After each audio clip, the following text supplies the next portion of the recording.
All right, in this video, I'm going to show you how to use our gradebook as you're using this class, because basically, if you look at it, it is designed. It is totally done. It's currently in accordion style, so we don't have the scrolly of death.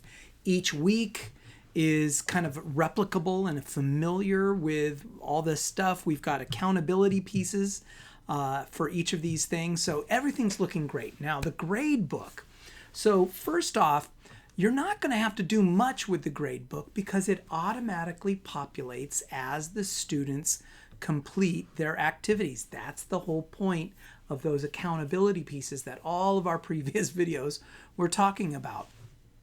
But if you want to take a look at the gradebook, all you have to do is go way up at the top, click on the sprockets right there.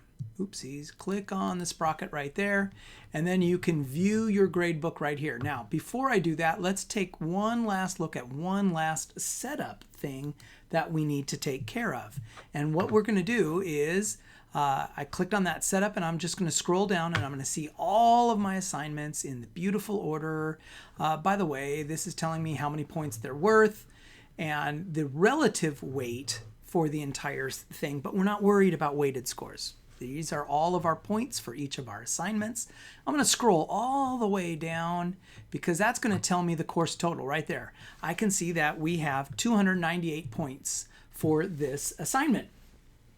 So what I'm going to do, now that I know that there's 298 points for my assignment, I'm going to go back to my syllabus, and which is in week 0. Here is my syllabus. I'm going to open up the Google Doc for that syllabus, and I'm going to scroll down to where my syllabus tells me the number of points total.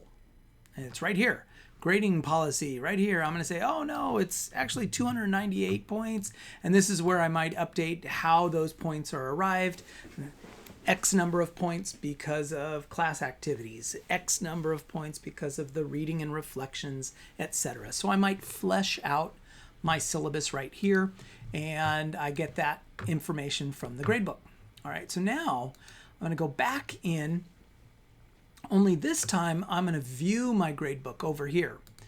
I'm going to click on view the gradebook, and the first thing is I get this really ugly, bulky, scrolly thing left and right kind of gradebook. It's just horrible. I'm scrolling, and finally I can see the individual scores for everybody, but that 50 doesn't tell me what kind of grade. Is that an A, a B, a C, or whatever? So I'm going to get out of this view. I'm going to scroll all the way back, and instead what I'm going to do is I'm going to click right here on user report, because I want to see what grade each student has. So I can choose all 5 students, and I can just scroll. There's student A, and then there's student B, and I can see what their grade is. Or I can limit it to just one person, student A. Boom, done. There is student A. And I can scroll all the way down, and I can see that at this point, student A has 50 out of 50 points, which is an A. Now, but the student has an A at this point, but you'll notice all of these dashes. These dashes means these are assignments that have not yet been turned in. So here's the problem. The blanks, these dashes mean they have not been turned in. They don't count as zeros. They just count as nothing. All right, which is perfectly fine when we haven't yet reached a week that assignments are supposed to be turned in. But what about weeks where the students haven't turned something in? They should have, but now they didn't. Moodle is not going to count that against them. Okay, so you have a choice, a bad choice and a good choice. The bad choice is you go in and you enter in zeros for each student who did not turn in their work. Now that's a lot of work. Why bother? So here's the second idea, is we're going to make those blanks count as zeros. So here's how we're going to do it. We're going to go back to my gradebook, but this time I'm going to go to Gradebook Setup. Now right here at the very top, you'll notice each of my assignments has an edit. I'm not going to touch that edit. I'm going to click on the edit for the entire course itself right here. and I'm going to edit the settings, and I'm going to open up this show more. I'm going to ignore everything else. I'm just going to open up the show more, and I'm going to turn off exclude empty grades. I'm turning that off, and I'm going to click Save Changes. It's recalculating the grades. I'm going to click Continue, and then I'm going to go to my gradebook, and I want to look at the user report for just student A. And when I do that, remember previously student A had an A because they had turned in everything, and so they got an A. But now you'll notice it's actually now a 50 out of 298, which is an F. Okay, now you're going to have to explain to your students and help them understand that they don't really have an F. They have an F for the entire grade. So if they were to stop working today, yeah, they would have a 17%, which is an F. But as they turn in their assignments, their grade will go up and go up and go up and go up. Here's the benefit for you as the teacher. When a student doesn't turn something in, you don't have to bother about going in and marking it as a 0. You could just leave it blank, telling your students, turn it in late. When you turn it in, you'll get your grade. If you don't turn it in, it's a 0. Less work for you.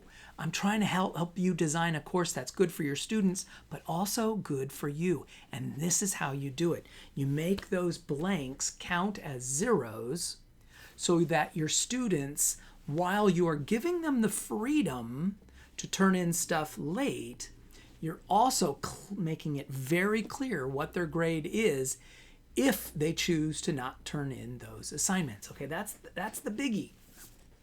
It's going to be less work for you because you're not going to have to go back, fill in the missing assignments as 0s, and then go back and change those 0s to the actual score that should have been. Okay, there you go. That's my big sell point for how you can survive by being loosey-goosey with your deadlines, because we are dealing with adults. We're not dealing with children, and yet you're holding them accountable. All right, so that's beautiful. Now, there are times when you need to override the grades. Okay, so here's how we do that. So I'm going to go to Gradebook. And let's say I have a student, student A, who, and I can go right here to, student A needs me to excuse an assignment for some reason, whatever. So rather than looking at the user report for student A, which doesn't allow me to edit anything, instead what I'm going to do is I'm going to click on Single View. And then I can select student A. And that's going to show me all, and I'm going to zoom out. Well, I'm going to make it a little wider here. There we go.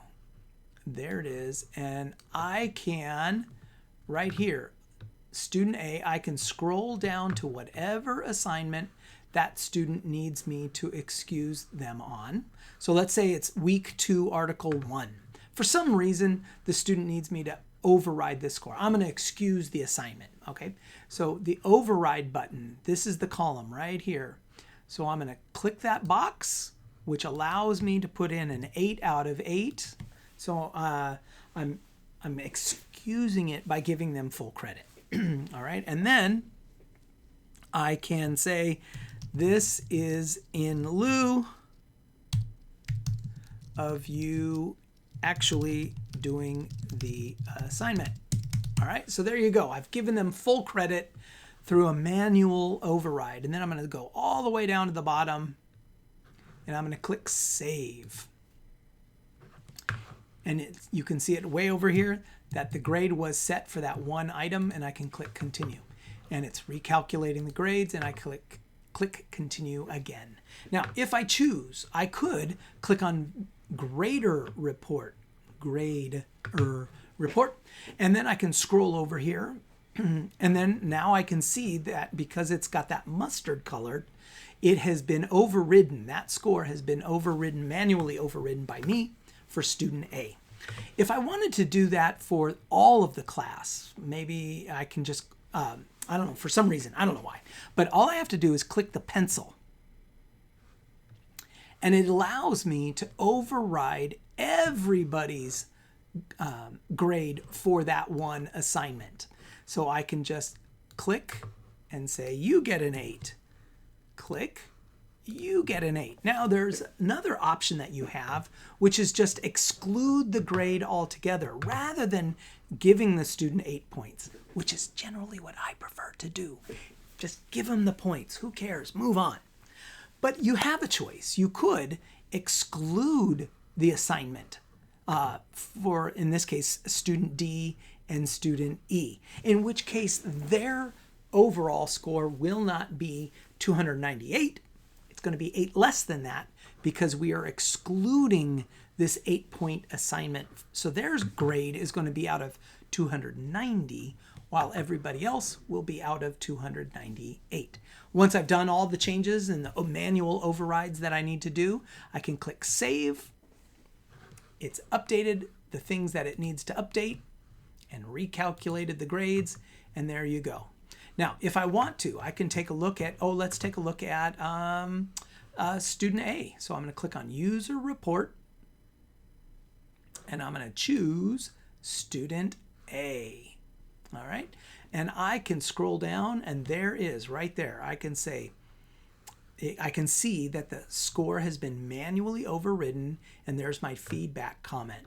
If I want to take a look at D, the person who, by the way, this is still student A. If I scroll down, I could see that their grade is still out of 298 points. Now, if I want to take a look at fake student D, you will recall, had this assignment excluded from their grade, and now it's being indicated as such by the word dropped.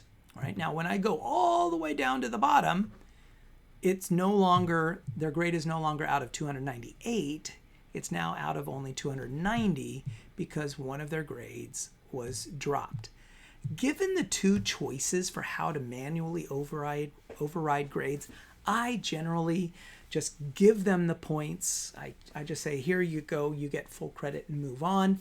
Students tend to respond in a more positive fashion when I give them 8 points for an assignment rather than just exclude it from their overall grade. They just respond differently. And since I don't care one way or the other, I'm going to choose the method that makes them the happiest because they both work to me.